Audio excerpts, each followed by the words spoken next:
Socavitre, le spécialiste de la menuiserie en aluminium, des volets roulants, des vitres et des rideaux métalliques. Tinella. Aza makany Kafitsony, tongava malaky amin'ny magasin Baolay. Pour votre formation après le bac, ISA, Institut supérieur d'Antananarivo. Socavitre, magasin Baolay, ISA, Institut supérieur d'Antananarivo, an'olotro anao ny vaovao.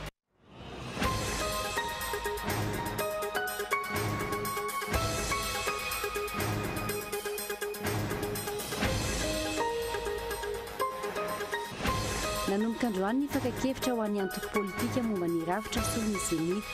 Atsangana ny commission de parité, ahitana ny député, andravana ny volavolan-kevitra rehetra ho ny ministera ny antany androany.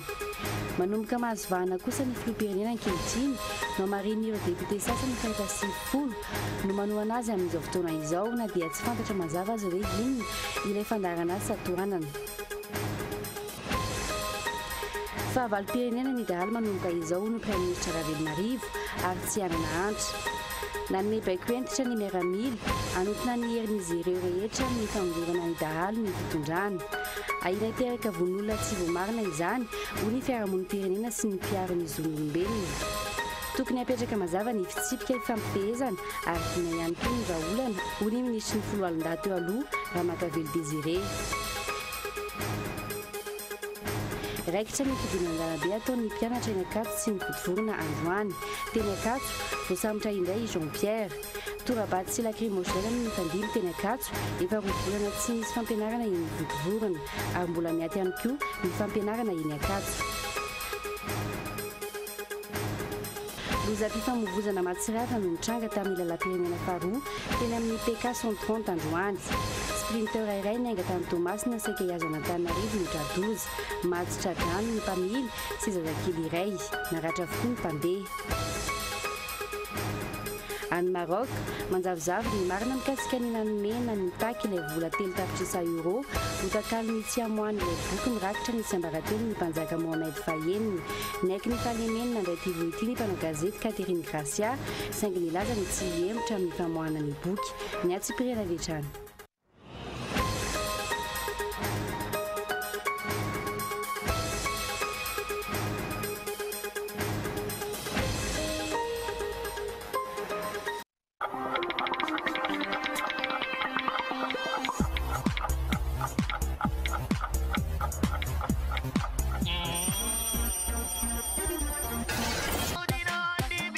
Socavitre en Outapénac. Menuiserie en aluminium. Rideaux métalliques. Volets roulants. Vitres. Tôle. Socavitre en Outapénac. 020 22 682 28 033 11 256 63. Socavitre en Outapénac. Très sincèrement à votre service.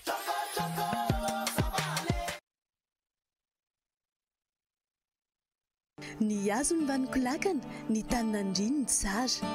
Ny orinasa Madagascar Evolution Immobilier dia vonina anome fahafa-po anao an-trano an'izay mikasa hividy tany. Toerana maro azo isafidianana no atolotra ho anao amin'izany, toy ny eo Amboanjobe, Bevalala, Ambatondrahavavy, Jangaina, Antsahamarifosy, Manandrina, Ambohimanga. Maimaimpona ny fitsidiana ary mampandrisaina anao amin'ny fikarakarana ny taratasy rehetra.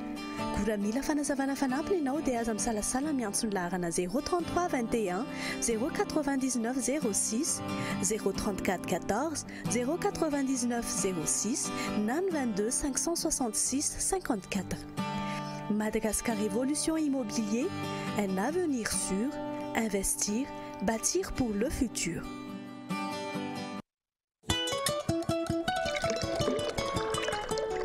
Mahavarina ty manadio rano. Efa fanokisan'andro tia. Mba aiza moa zay zafikeliko zay? Ao ambadika izy neny. Le tsena ke zava ndao mba hiaraka. Ive kila terenina foana hoe nadiovana rano. Ye, suro, tira jerendri. Rano efa voadio zany iny sotrondry iny. Ye. Tena voankazo tokoa ny fahasalamany zafikeliko. Tsara vinanto. raha izany a za koa zany ampiasa an'ity isan'andro. Ampiasao isan'andro a?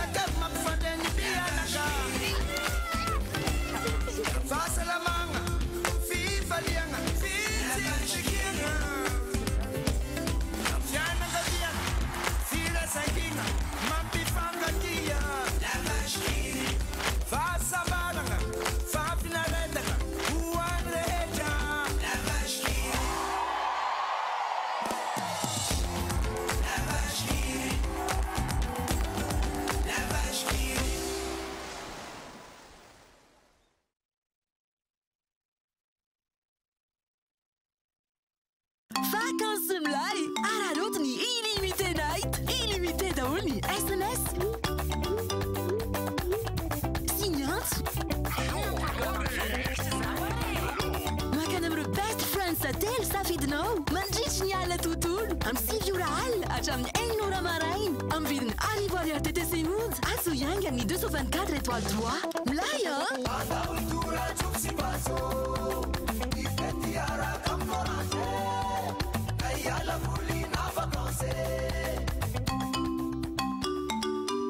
miamanja ny vacances miaraka amin'ny Orange, miamanja ny tontolo miaraka amin'ny Orange.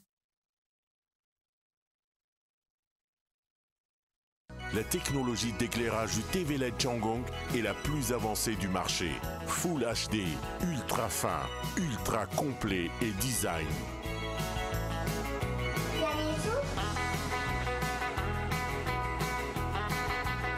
Le téléviseur LED Changong ouvre les portes du cinéma 3D dans votre salon.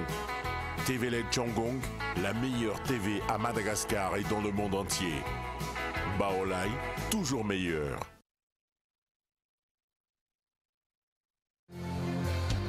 Pour votre formation après le bac, ISA, Institut supérieur d'Antananarivo Ampatsakan Ambulkanj, vous propose les modules suivants.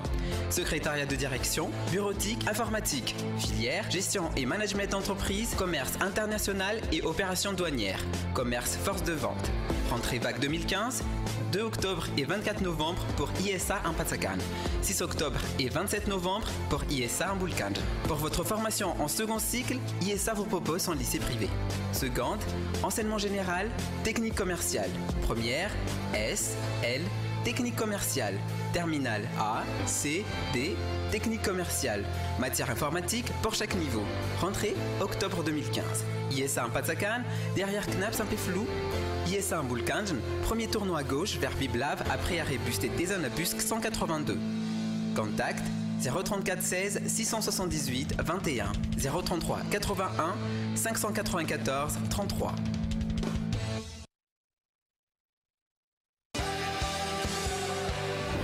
Savy? Savy. Zary. Rive. Alexia. Patrick no anarako. Tamsato Newton. Ty vehivavy. Tokapo. Amizao. Tsy afenina fa manankarentsika. Tsy misy mahaory aloha e. Dia bozy natafanavy. Tamin'izaho mbola bandy kely vao nisy sinetiny tonga dia manantona topreso. Tapa-kevitry fa hagnano dépistage. Nanao fanabeazanaizana tamin'izaho mbola tanora kely dia milamin-tsaina. Zavy. Zavy. Zavy. Tanora. Salama. Tanteraka ny nofinofy. Zavy. Assureko kokoa no aviko rehefa milamin-tsaina. Aleko manatona top réseau.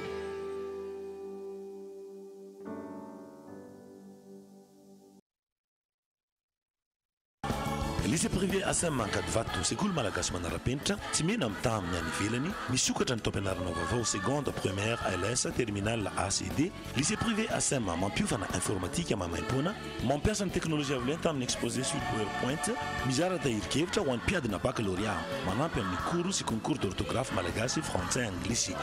Toeram-pianarana milamina, misokatra ary ny fisoratana anarana, fidirana alarobia 7 octobre, lycée privé Assam Mankadvato 034 40. Sous le haut patronage de Monsieur le ministre de l'Emploi, de l'Enseignement technique et de la formation professionnelle, la plateforme pour le développement des compétences techniques et professionnelles vous présente la foire de la plateforme des CTP le vendredi 4 et samedi 5 septembre 2015 au parvis de la gare Soirane. Au programme, vernissage et visiter stand d'exposition, conférences à thème, animation et sensibilisation. Entrée libre.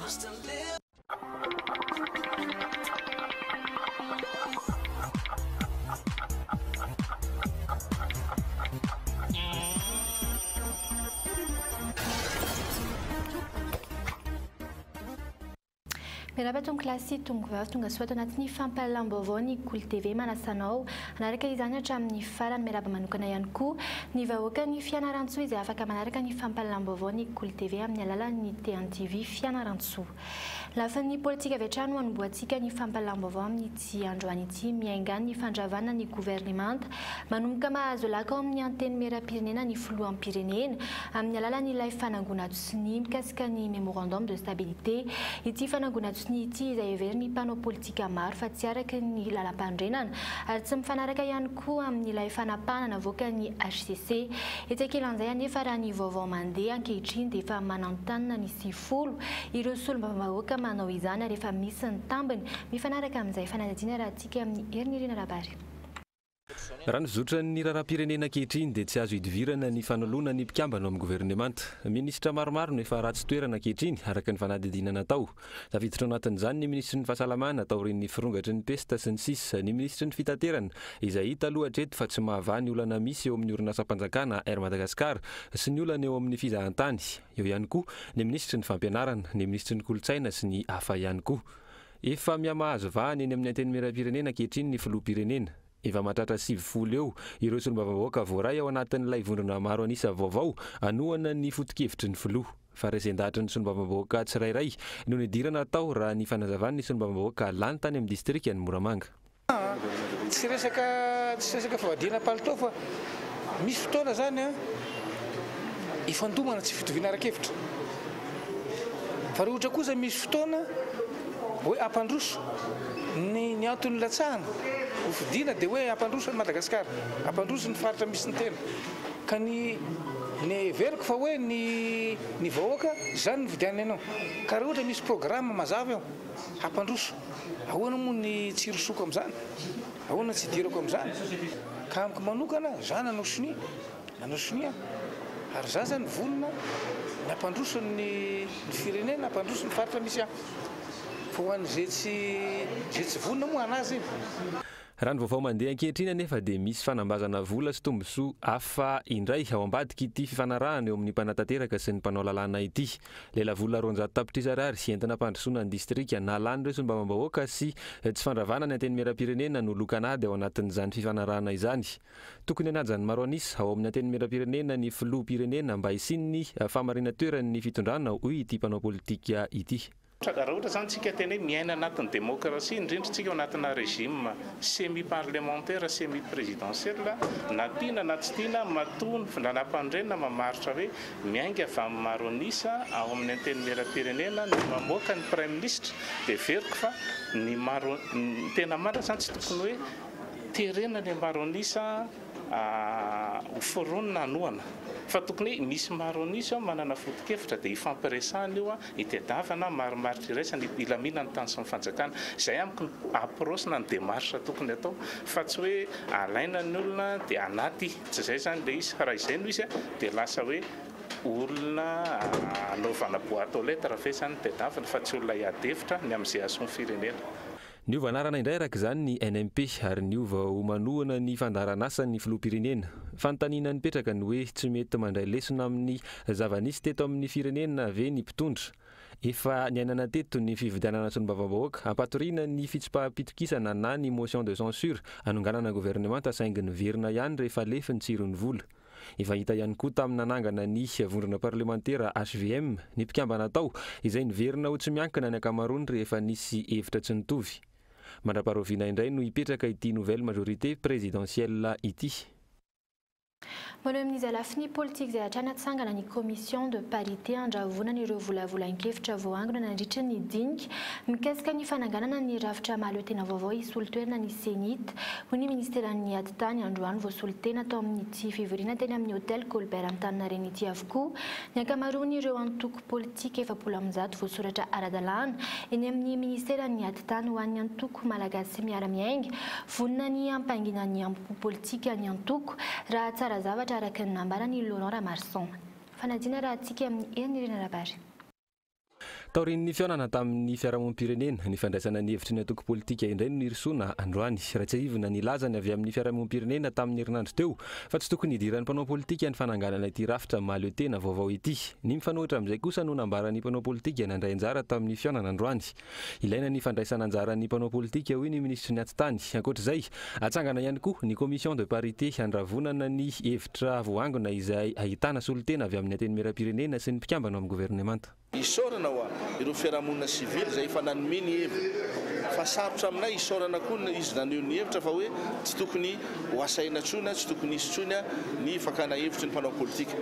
Aminay kosa izay no tiako tenena hoe tsy tokony hisy ny fanilikiliana sady raha miresaka parti politika ianao izay zany eny amin'ny tany rehetra tany mandroso ny parti politika no androboka ny fitondrana ny parti politika no androboka fitondrana amin'ny alalan'ny fifidianana ka raha miresaka fifidianana ianao dia anosy botanina ny mpanao politika sarotra be ny eritreretana an'izay ka tsara ihany koa zany teo amin'ny contenu ny zavatra efa nisy teo aloha ny ananganana ny atao hoe commission paritaire izay hitana membre gouvernementa vitsivitsy ao anatiny député vitsivitsy efa andinika mialoha hoe inona ny tena marimaritra iraisana mialohany androsoana azy zany eo anivon'ny travaux de commission sy ny session plénière. Kasika izay fiaonana amin'ny mpanao politika natao androany izay hatrany dia mety ametraka olana ity fakakevitra natao ity hoy ny filohan'ny antoko MDM ho an'ity mpanao politika ity. Ny lalam-panorenana no tokony hijerena mialoha mba tsy hisy tsy fifankazahoana any arinany.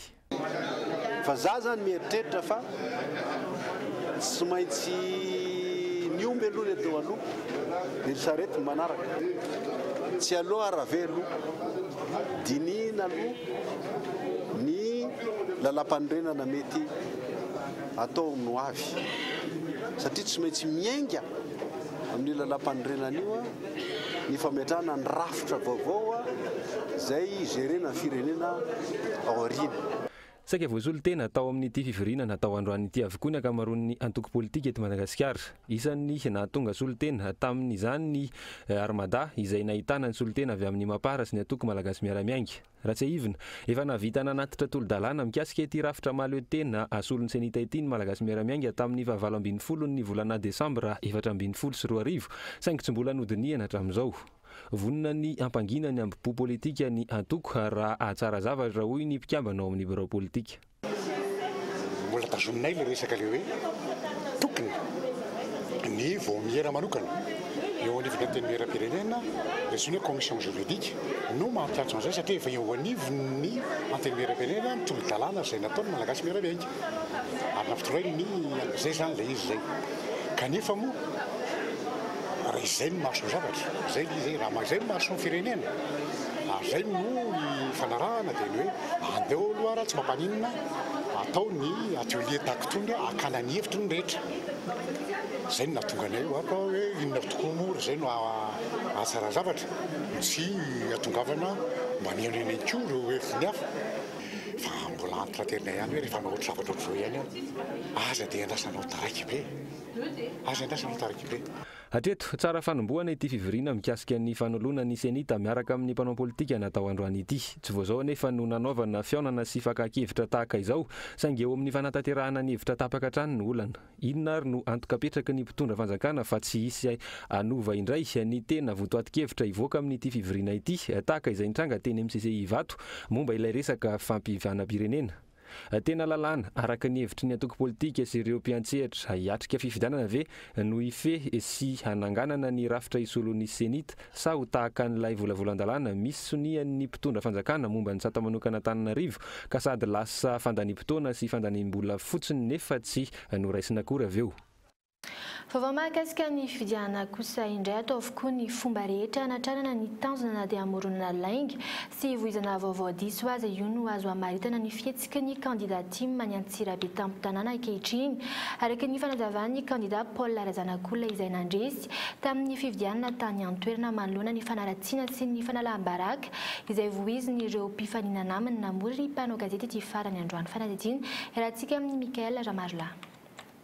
Isa miteraka fitarana ny candidat bano manerana ny nosy ary efa naverimberiny ireo fiarahamonim-pirenena farany teo ary ny matetika amin'izao amin'ny taona iandrasana ny valim-pifidianana izao ny hoe ezaka ataon'ireo antoky eo amin'ny fitondrana ankehitriny manao ny fomba rehetra mba hamadiana ny voka-pifidianana izay ivoaka manomboka amin'ny 12 septambra ho avy izao. Isan'ireo voatonona matetika amin'izany ny antoko HVM sy ny antoko TIM. Ho an'ny Antsirabe tampon-tanàna resy tamin'ny isa mazava efa voamarina hatrany amin'ny CRMV ny antoko TIM saingy mitady ny hevitra rehetra hanafoanana ny vaton'ny candidat Paul Razanak'olona izay nandresy tany an-toerana tokatra amin'ny resaka chèque sans provision tamin'ny taona 2024 ny vaovao aparitaky ny antoko TIM Antsirabe ankehitriny namaly ity farany androany. Efa nanao ny apelina tamin'izay azonao le zany tiako resahana mety misy le hoe amin'ny mampandrarahantena hoy aho mety misy zany ve tamin'ny efa tsy fantatro tsony satria efa tamin'ny 2007 no passé le izy fa dia ny zavatra natao zay ny tenenako azy fanalam-baraka satria matoa misy ny atao hoe apelina efa mipetraka aloha le didy tsy tokony resahana raha tokony izy ny ireo olona dia manana avokangy tiny nijerena ny dossier napetraka any amin'le requête napetraka taty anatin'ny tribunal administratif dia iny noentina miady zany hoe efa nisy apelina ny olona tsy tokony antoko anao gazety analam-baraka ohatrany zay ny ipetrahana izy hoe fanalam-baraka le izy satria matoa misy ny apelina dia mijanona aloha le didy tany amin'ny première instance. Raha olana amin'ny banky tahaka izany tsy tokony ho afaka mampiasa chèque intsony ity candidat ity raha ny voalaza ny lalàna nefa mbola miasa ankehitriny. Nanteriny ity candidat ity araka izany fa tsy mitombona ary fikasana hanova ny safidim-bahoaka ity fikasany antoko TIM ao Antsirabe ity notsipian'izy ireo fa fanalam-baraka ny zava-misy ary hitondra andrarahiny anivon'ny fitsarana izy ireo. Raha tamin'ny 2008 ilay didy no mivoaka 23 octobre 2008 dia signifie tsy notifie signifie tamin'io didy mihitsy Andriamatoa Razanak'olona Paul ratsy tamin'ny 19 août 2015 raha tamin'ny 2008 zany tompoko ny didy no mivoaka dia efa tratra ny prescription ny action publique zany dia efa tsisy resaka tsony fa mba maty ka matoa mbola afaka nilatsaka le olona dia mbola madio zany dossier dia efa nandrosaka ny mémoire en défense moa zay atao anatin'ny fepitaona ara-dalàna. Efa niatrika karazana fingana samihafa ity candidat nandresy tao Antsirabe ity raha ny fanazavana netiny saingy tsy hipetra-potsiny manana ny rariny sy ny marina amin'ity indray mandeha ity.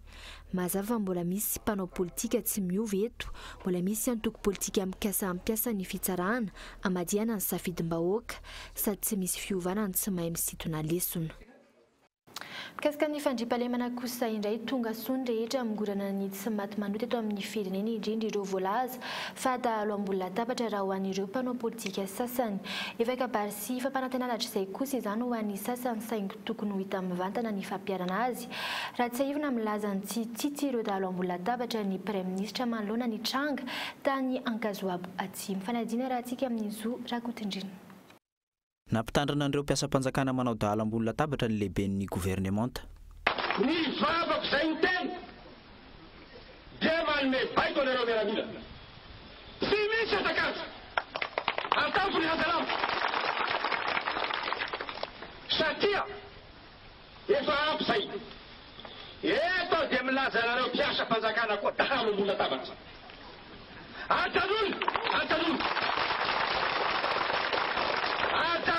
Ajanony miaraka ny fitenenako androany fa ho hitanareo izy fa matkisareo vahoaka fa ho resiraina ndraiky.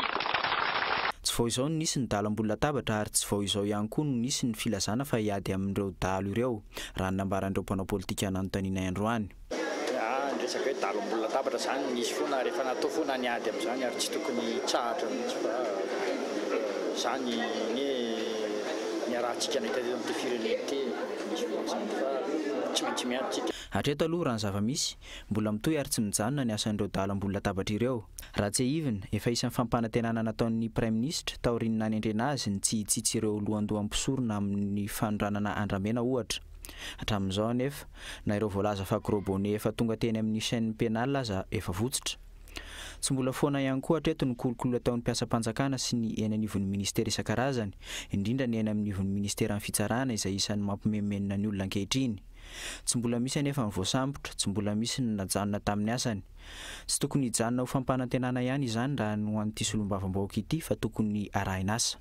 Ireny no hery manetsika n'ilay asandalo eto amin'ity firenena ity ka raha ohatra tapaka izay le hoe fanaovana aza lambo an'ireny dalam-bola latabatra reny dia ho tapaka mazava ho azy zany ireny asandalo reny ohatra ao anatin'izany ohatra ny hoe fikarakarana izay mety ho taratasina omby nangalary ny dalo reny ny dalo eny tsy ny dalo manao ny taratasina omby fa tsy maintsy tompon'andraikitra am-bola latabatra manao ny taratasina omby tafiditra ao anatin'izany ohatra hoe ny fiarovana azy reny any anivon'ny fitsarana sy ny sisa raha ohatra hoe voahenjika izy ireny raha azo izy reny dia tsy maintsy ny aty am-bola latabatra ihany manafaka azy reny. Isy lehiben'ny distrika, ben'ny tanàna, lehiben'ny faritra, fonctionnaire, ministra hiakatra fitsarana amin'izay ve izany? Manaiky aloha izany ny Prime Ministre fa misy ny dalam-bola latabatra. Dia inona nefa no ataony, inona no tohiny? Ho vitan'ny kitrerotrerona sy ny fiatanam-po ve sa isy ny vokatra mba ho azon'ny vahoaka ho tsapain-tanana ary mba ahitan'izy ireo mivantana fa tsy ny madinika ihany no hiara lalàna rehefa manao ny tsy mety. Ho hitantsika eo ny fivoaran'ny raharaham-pirenena.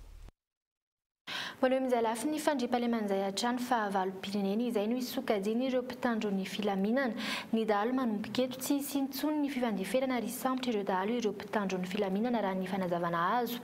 Etsy ankila ny fametrahana ny dina sy ny famerenana ny service civique ary ny fampiasana ny fokon'olona no vahaolana raha ny fanazavana ny paitantara iray. Tokony isy kosa ny paikady mazava entina miady amin'ny asandalo eto Madagasikara raha ny fanazavana ny mpiaro ny zon'olombelona. Fanadihadiana. Taoriny ny zavantranga tany Ankazoabo Atsimo ny alarobia lasa teo izy nahafatesana mpitandro ny filaminana valo sy naharatrana mpitandro ny filaminana 410 fahavalo-pirenena izay no isokajiny mpitandro ny filaminana ireo dahalo manomboka eto. Tsy anaiky mora ny zavantranga izy ireo raha ny fanazavana. Tianay ny mapahafantatra fa tsy ho rarapona ny ran'ireo rahalahinay lavo. Ary nanomboka tamin'ny andro ny alarobia iny dia lazainay ampabe maso fa ataonay fahavalo-pirenena ireo dahalo tsy mifampitrovana na ny any anaty ala izany na ny ambony lataba. Raha tsy ahivina dahalo 720 no maty 520 no nitolo-tena tamin'ny opération coup d'arrêt 1-2. Hatreto tsy mbola nisy ny vahaolana entin'ny fanjakana miady amin'ny asandalo eto Madagasikara. No famerenana ny resaka dina sy ny service civique no vahaolana aingana raha ny nambana ny paitantara iray. Tena vahaolana anisan'ny vahaolana amin'io dia ny fametrahana dina tompoko. Ka amin'ny matanitantana antsika raha mba lazao amiko hoe firy ny vahoaka matin'ny dahalo ary firy ny dahalo matin'ny vahoaka amin'ny alalan'ny dina. Zay fotony dia fa hitanao mampieritreritra satria io dina io tena hajan'ny malagasy fa zany lalàna zany ipetrahany. Ny vahaolana raha tena tiana ataontsika hoe ampiainana mba tsy hitenenako hoe foanana ny alatrona dia ny tsy amezany ndraikitra ny fokon'olona fa indrindra famerenana ny service civique tompoko. Za dia tany amin'ny service civique taloha fa lazaiko antsika fa ny toerana misy service civique tsy misy alatromby ary mipetraka amin'ny fandriam-pahalemana. Atahorana ny signe explosion sociale na ny korotana eo amin'ny fiarahamonina taoriana ireo zavantranga tany Atsimo ireo raha nambara ny mpiaro ny zon'olombelona. Tsy vahaolana ny valifaty saingy tokony isy ny paikady mazava entin'ny fanjakana miady amin'ny asandalo eto Madagasikara. Ny ataontsika hoe endrikendrika nefany dia tsy miala ny fiarahamonina izay zavatra izay zany no hitandremana tsara mba tsy isin'ny ataontsika hoe efa fahafatesan'olona zay vao fantatra fa ay tsy dahalo akory dia mety animba fiarahamonina izany ary teraka korotana goavana mihitsy amin'ny fiarahamonina iray sanatria hoe ny fianakavian'olona iray zay tsy nanao nininakory fa nisy ahiady fotsiny taona mety hoe misy tsy fitiavany namany fotsiny dia lazaina fa dahalo ohatra dia mety hiafara amin'ny totsika hoe fampitehany fiarahamonina malagasy. Folo andro nanomboan'ny opération fahalemana 2024 tahaka izao nitatitra avy amin'ireo mpitandro ny filaminana. Omby 540 no tavaverina amin'ireo tompony, 20 amin'ireo izy nahatonga ny fampitifirana ka nahafaty ireo mpitandro ny filaminana 9, dahalo 30 no naratra, 20 no maty, pasimborina 20 no tratra.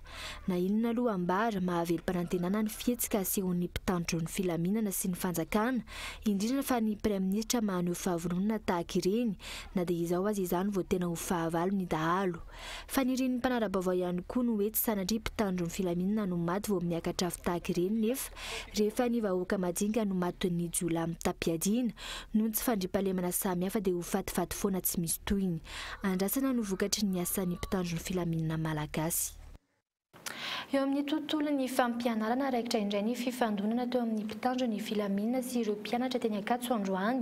Mpianatra iray no voasambotra tsy nisy kosa no naratra. Iamafy ary mbola itony fihetsiketsehana raha ny fanazavana azo. Tsy manaiky ny tsy fitohizan'ny fampianarana sy ny fanapahan-kevitry ny CSS ireo mpianatra.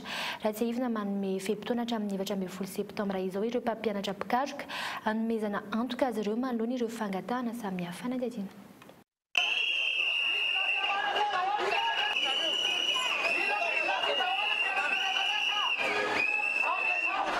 Tamin'ny 12 raha maraina nidina an-dalambe ireo mpianatra Ankatso. Raikitra indray ny fifandonana teo amin'izy ireo sy ny mpitandro ny filaminana. Torabato no variana bombana mandatsa-dranomaso. Tsy misy ny naratra saingy mpianatra iray no voasambotra indray Jean Pierre.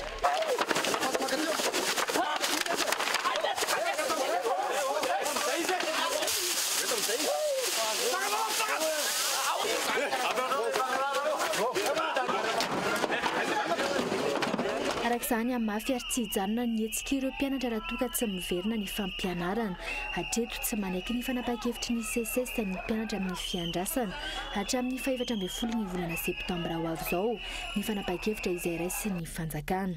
Mitako koa zay niverenan'ny fampianarana iny moa iraisana amin'ny fakulté rehetrarehetra fa mbola ho avy eo ihany zalavo eo. Fa aminay zany fomba fijerinay mpianatra tsy mety aminay le 14 ela loatra. Efa taona fotsy aminay zany 14 zany. Ka mangataka zany ny amorapony le tompon'andraikitra rehetrarehetra na ny ao amin'ny ray aman-dren'ny CSS na ny any amin'ny fanjakana mba ifampidinika aingana amanty olana anay ity. Fa rovolana zay izahay tsy nianatra, rovolana zay izahay vacances forcées aminay zany ampy zay rovolana izay. Raha tsy aivina ny décret 2009-12-14 sy ny décret 2009-12-15 hatreto no mampifarolana ireo mpampianatra mpikaroka sy ireo ministera tompon'andraikitra. Décret anankitelo didy mpanjakana anankitelo zony mpampianatra mpikaroka sy mpikaroka mpampianatra. Nivoaka tamin'ny faha 9 ny volana oktobra taona 2024 zay tsy mety tanteraky ny fanjakana zany hatreto. Misy ny décret 12-14 zay ahitana ny karazana tambokarama misy anankidimy izy ao amin'ny teny vahiny dia misy ny antsoina hoe indemnité de succession, misy ny indemnité de résidence, misy ny indemnité de transport, misy ny indemnité de risque ary fahadimy farany ny indemnité de logement. Io zavatra io tsy takiny CSS vola zao de zao akory fa mba angatahanay dia hoe mila taratasinantoka avy amin'ny ministry ny vola sy ny teti-bola izahay. Mikotana tanteraka amin'ny tontolon'ny fampianarana ambaratonga ambony nanao hetsika fanarana ihany koa ireo mpianatra ny vodivorona androany. Raha tsy aivina efa roa volana mahery izay no niato ny fampianarana teny Ankatso sy teny vodivorona.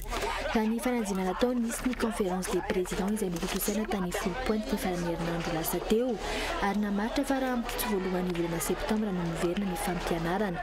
Hatreto aloha tsy mbola miverina ny fampianarana ny Ankatso sy vodivorona. eo amin'ny lafiny toe-karena nahita mpiakarana hatramin'ny 50 ariary ny kilao ny vary any amin'ny tsena antony noverina ny totongana tsikelikely indray ny sandany ariary any anivo ny tsena ny vola eo amin'ny sehatra iraisam-pirenena nomevana ny vokatra malagasy eo amin'ny fanondranana entana anivelan'ny fienan'izay sandam-bola izay saingy ampiena kosa ny vola miditra ho an'ireo mpandraraha malagasy no ny famerana ny tsenan'izy ireo anivelan'ny fanadidina rahantsika amin'ny zo rakotindrina. Tato anatin'ny herintaona ny enatra amin'ny 970 ariary ny sandan'ny ariary manoloana ny dolara izay vola ifanakalozana amin'ny fividianana na fivarotana entana any ivelany. Raha toka no vidiana 7,703 ariary ny dolara iray tamin'ny volana aogositra 2023 ankehitriny manodidina ny 7,702 ariary ny vidianana izany. Isan'ny nampiakatra ny vidim-piainana eto Madagasikara ny fisian'io fiakaran'io raha ny fanazavan'ny Paitoekarena. Antony, tsy maintsy mandany vola bebe kokoa ny mpandraraha anafarana ireo entana any ivelany. Isan'ny entana tsy maintsy afarana ary aran'izay fiakarana izay ny vary. Tamin'ny herinandro ambony teo dia niakatra ny filivren'ny lasy. Dia pilivra zany ngeny mampakatra azy tsy maintsy manaraka an'izay. Zany mihoatra 10 isaky ny kilao. Zay zany tsy afaka hoe raha ohatra hoe tsy miakatra ny pilivra dia tsy afaka ny hanonitra mihitsy zay satria tsy mety ilay izy zany. Hatreto aloha 10 ka hatramin'ny 10,100 ariary izay fiakaran'ny kilao ny vary izay raha ny hita eny an-tsena. Ho an'ny fanondranana entana kosa indray mety ahatsara ny fanondranana entana eto amintsika ny fividinan'ny sandan'ny ariary. Mora kokoa ireo entana avy aty Madagasikara noho ny entana hafa. Mbola mipetraka olana ao Madagasikara rehefa ny anjara fanondranana any ivelany izay ambany dia ambany ary voafetra. Vokatr'izay ampiana ny vola miditra amin'ny mpandraraha izany ary mazava ho azy ampiana ny devizy miditra amin'ny firenena malagasy. Tsika hitana zany hoe mitombo zany ny tapifananantsika zany velany satria zany memora zany ny vidiny hitantsika satria ohatra zany zao mikorana zany zao ohatra hoe ohatra zany letsia ohatra hoe 2,000 kilao dia tamin'izany zany ohatra ny vidin'le letsia 2,000 zany mety lasa hoe $2 fa amin'izao zany ohatra hoe ny dolara zany zao efa 3,000 ka raha letsia ohatra 2,000 ny kilao mazava ho azy zany moramora kosa ny vidin'le letsia amorantsika amin'ny dolara noho izany mitombo zany ny taha zany fananantsika zany eo amin'ny tsena iraisam-pirenena. Dia raha tena izy zany tokony ho maromaro zany ny tinady avy any ivelany dia afaka zany tsika mampakatra n'le vokatra amorantsika kanefa zany raha fandaniako azy zany tsy dia akatra firy zany ny fanondrana. Raha ny zava-misy aloha hatreto ny vary no ahitana mivantana izay fiakaran'ny vidim-piainana izay.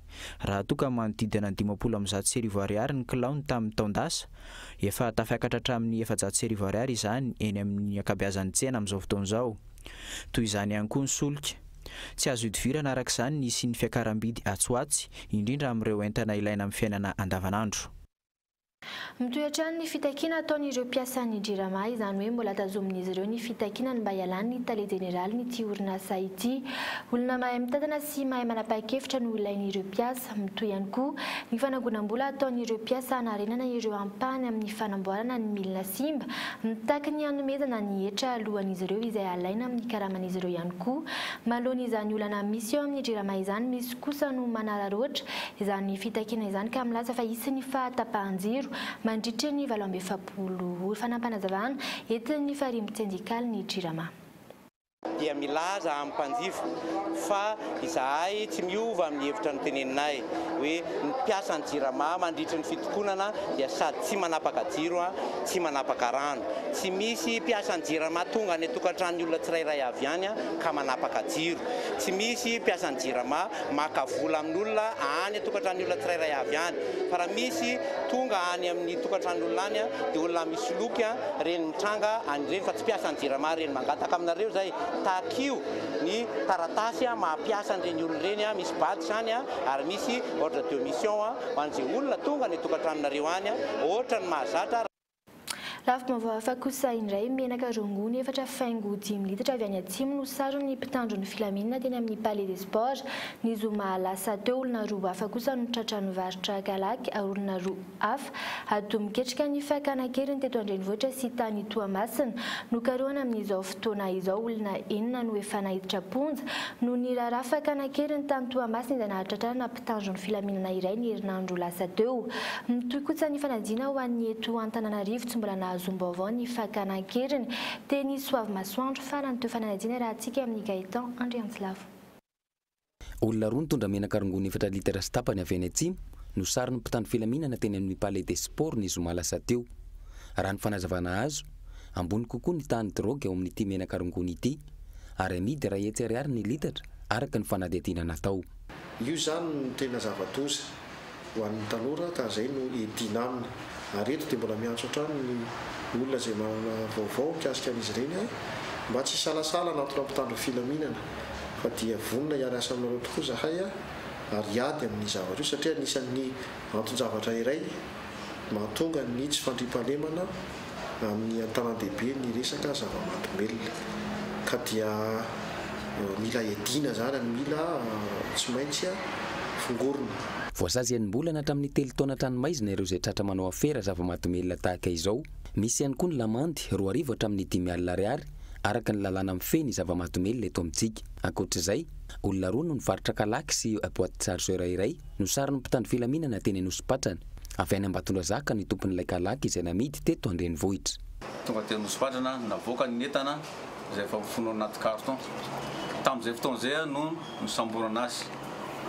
Samborana azy anankiroa zany tsy nahetsika intsony izy ireo dia rehefa sokafana lianina moa tsy arakaraky ny eritreretana azy hoe basy roa no tao anaty fa basy anankiray ihany izay ty atao amin'ny anina ty miaraka amin'ny boîte chargeur anankiray. Mbola mitohy kosa ny fanadihadiana momba ireo Fakanan-Keriny teto Andrenivohitra sy ny tany Toamasina. Ho an'ny Toamasina manokana, olona enina no efa nahiditra amponja vokatry ity raharaha Fakanan-Keriny ity. Olona iray voalaza fa atidohan'ny kotrika ny Fakanan-Keriny. Antsoina hoe venista kosa no karohina amin'izao fotoana izao. Ho any eto Antananarivo renivohitra kosa, olona iray hafa ihany koa izay antsoina hoe mahatondra faneva créance no karohina fatratra amin'izao fotoana izao. Na izany azy, tsy mbola naranisana vaovao ny momba ilay Fakanan-Keriny teny Soavy Masoandro farany teo. Mbola mitohy ny fanadihadiana raha ny fanazavany ny mpitandro filaminana. Eo amin'ny lafiny kolontsaina efa marefo ny kilalao malagasy raha eo anivy ny fiarahamonina manomboka very ny lanjan'izany ankehitriny ka antony nanaovana ny hetsika vato miteny tetsy amin'ny zaridaina n'Antaninarenina androany. Hetsika izay natao hamerenana sy hampiainana indray an'ireo kilalao mifono kolontsaina malagasy fanao teo aloha ny fefatotry ny karazam-pandrosoana sy ny fitobany kilalao ary ny fomba vahiny ankehitriny. Mikaela Ramarla. Ankizy vavikely mahery ny 7 no naneho ny talentany tamin'ny tantara vato na vato miteny izay isan'ny kilalao malagasy nanano toerany teo anivon'ny fiarahamonina. Manomboka miandanjy izany araka ny tosakevitra n'ireo izay nanao fikarohana manokana momba ny tantaran'ny vato. Ny tantara vato kely aloha efa miandanja le izy satria raha ataontsika hoe ny eto Andrenivohitra efa somary vitsivitsy ihany ny tena manao anazy dia ny mahalala anazy fa somary miataka kely ny Andrenivohitra ny tena betsaka manao anazy na izany aza nefa tiana omena lanja mihitsy le izy satria mampiseho zavatra be dia be ary ao anatin'ilay tantara vato kely hitanareo tsara fa ahitana soratra hoe toy ny ahoana ny toe-tsain'ny ankizy. Nisy araka izany ny hetsika manokana natao tetsy amin'ny zaridaina Antaninarenina nanomezana fahafinaretana ireo ankizy tamin'ny fampilalaovana tantara vato azy ireo androany. Neny andeha ho any Analakely any aloha izaho fa eo alohana e. Ho any Analakely indray ianao e, andro efa arivo mijanona ianao. Ka za misy raha ataoko maika any Analakely any neny ndray fa aleo za andeha aloha fa tsy ela be ny izany any. Ny fiainana misy amin'ny andavanandro, ny tontolom-piarahamonina, ny fiainana ao an-tokantrano, ireny no votoatin'ny tantara vato saingy amin'ny saina madio sy tsotra no hamohan'ny ankizy izay takatry ny sainy amin'ny fomba fijery mahitsy. Samy mitondra ny vato ny ireo ankizy tamin'ity fifananana ity ka naneho ireo tantara manoloana ireo mpitsara. Antony iray nanaovana ny hetsika ny fanandratana ny teny malagasy sy ny soatoavana malagasy. Hita zany aloha taratra eo amin'ilay tantara hoe maro ny teny gasy izay diso ahitsy amin'izy ireo. Dia manarakarak'izay koa betsaka ihany koa zany ao anatin'ilay tantara ny manafangaro izy teny gasy sy teny vazaha fa na izany naty izany ara dia efa hita ihany hoe takatry zareo sy voavoakany tsara ny loha hevitra izay takiana aminazy. Samy manana ny fitondrany tantara ny ireo ankizy na samy nahazo loha hevitra mitovy avy. tovavy kely folo ka hatramin'ny 12 taona kosa no nandray anjara tamin'ity hetsika vato miteny ity. Isan'ny anampianan'ireo ray aman-dreny amin'ny fidirana ny mpianatra kosa ny loka hazo izay omenan'ireo ankizy toy ny fitaovam-pianarana maro samihafa. Aratra hatramin'ny alarobia izao ny lalao. Ny avatsa UPM kosa no mitsara izany, ny fahaizana miteny gasy, ny fahaizana maneho hevitra sy mampiana ny tantara no hitsarana azy ireo. Tantara iray isaky ny ankizy iray no atao, atsapaka kosa ny azon'ny ankizy iray no hevitra anaovan'ny tantara vato. Lohahevitra mididina amin'ny fiainana any am-piangonana, ny tontolo iainana, ny any ambanivohitra sy ny andrenivohitra. Lozam-pifamoivoizana lehibe nitranga tamin'ny 12 ora latsaka 10 minitra androany maraina tany amin'ny fokontany Betongolo, PK130 amin'ny lalam-pirenena faharoa voafaka ny Brickaville. Zazakely iray sy ny mpamily izany hoe olona roa no maty tradrano. Fiara sprinter iray mpitatitra mampitoena Antananarivo amin'ny Toamasina no nivadika amin'ny tenany. Raha ny ampaham-baovao azo nipoaka ny kodiarana iray avy ao aoriana ity fiara ity ka nahatonga ny loza mpandeha 9 no voalaza fa naratra ary maro no naratra mafy tapatongotra sy tapatanana izany entina any amin'ny hôpitaly be ny Brickaville avokoa. Eo amin'ny vaovao avy any ivelany kosa indray any Maroc manjavozavo ny marina mikasika ny nanomena ny taky ilay onitra 3 tapitrisa euro tsy hamoana ilay boky mirakitra ny tsy ambaratelo ny mpanjaka Mohamed VI. Ny aiky ny fahalemeny nandray ity vola ity ny mpanao gazety Catherine Gracia tsy saingy nilaza ny tsy hemitra amin'ny famokarana ilay boky noho ny fitoriana sy ny fiampanganana ataon'ny Maroc. Azo fanadidina eo amin'ny sary ny France 24. Mizotra miandalana ny fanaovana fanadihadiana ny Eric Laurent sy Catherine Gracia, journaliste d'investigation isan'ny nanana ny maizy azy ary voaroroy nanao chantage sy ny soloky ny mpanjakan'ny Maroc Mohamed VI. Nivoaka tsikelikely ihany koa ny profo tao anatin'ny rakim-peo ny tahiry ny resaka ny fanaovana ireto mpanao gazety roa ireto tamin'ny mpisolo vavan'ny mpanjaka. Reto amin'izany fa izy ireo no nitaky ny onitra 3 tapitrisa euro ho takalo ny fanginana tsy hamoana ny taona 12 izao boky mirakitra tantaran'ny mpanjaka Mohamed VI. Nateo azy izany nandaratra amin'ny faran'ny fisiany fanaovana chantage ity Catherine Gracia. Ho an'ny gazety vahiny mivoaka isan'andro kosa indray voalaza ao anatin'ny lahatsoratra nivoaka androany fa ny mpisolo vavan'ny mpanjaka no nanambitamby hanome io lela vola io isan'ny ilazan'ireo Parisien azy fa sandoka natao amandriana ny Catherine Gracia ity nataon'ny fanjakana marokana ity. Notsipiny manokana tao anatin'ny resaka ny fanaovana tamin'ny Catherine Gracia omaly fa kolikoly avolenta ity nataon'ny fanjakana marokana ity. Ampolo taona no nanaova ny asa amin'ny mampanao gazety matianina azy ary tao anatin'izany fepitaona izay no efa niarahany asa tamin'ny voamerany filaminana marokana.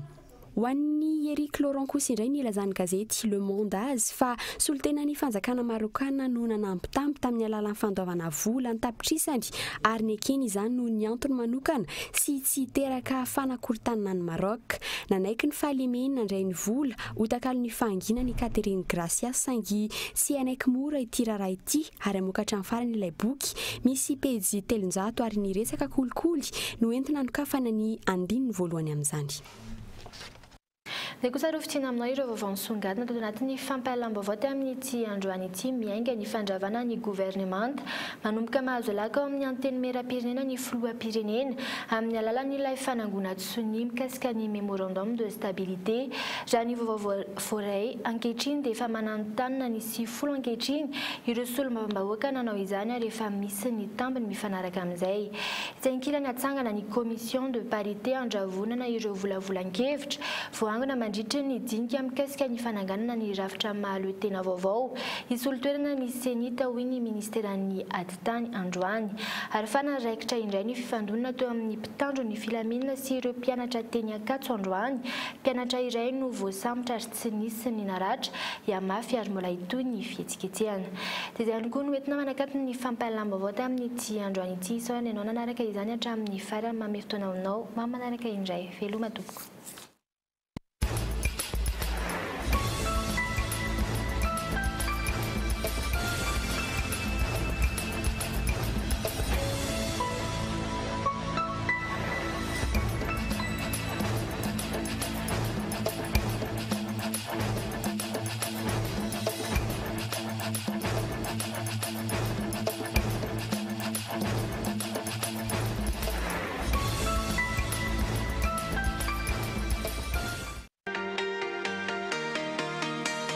Soka Vitre, le spécialiste de la menuiserie en aluminium, des volets roulants, des vitres et des rideaux métalliques. Tinella.